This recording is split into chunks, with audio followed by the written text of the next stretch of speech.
fallacies. And I wasn't sure if I'd correctly identified the logical fallacy that I was putting forward in the video. I think now that I did, it's both a red herring, but it could also be considered an ad hominem tu quo quo, which is basically like an attack on the person saying, yeah, well, you do that too. It's, I think the tu quo quo translates roughly to, and you also, or something like that. Anyway, the example that I gave then was kind of broad, so I want to give a more specific one. One commonly employed tactic to distract a kind of conversation about prostitution is to compare it to other jobs.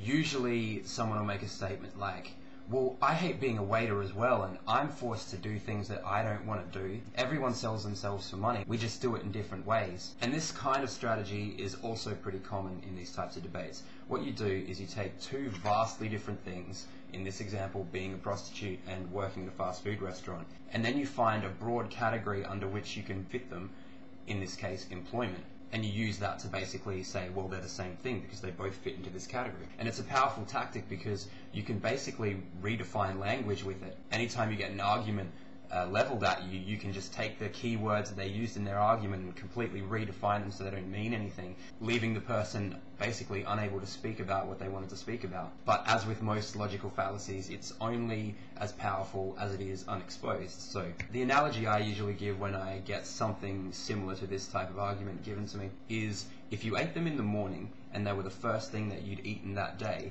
both a gourmet meal from a 5-star restaurant and a rat carcass could broadly be considered breakfast. But just because you can fit them into the same broadly defined category doesn't mean that they're the same thing, or that there are no differences between the two. I know heaps of people who work in the customer service industry, and the vast majority of them, every time you ask them, you know, what do you hate about your job, it's always the customers. So I'm guessing if they came into work one day and instead of having to have a 60-second interaction with each customer, which involved faking a smile and exchanging some money, they instead had to risk potentially dying from a sexually transmitted infection while each of the customers ejaculated in them, they'd probably be able to list at least a few ways in which that wasn't a typical workday.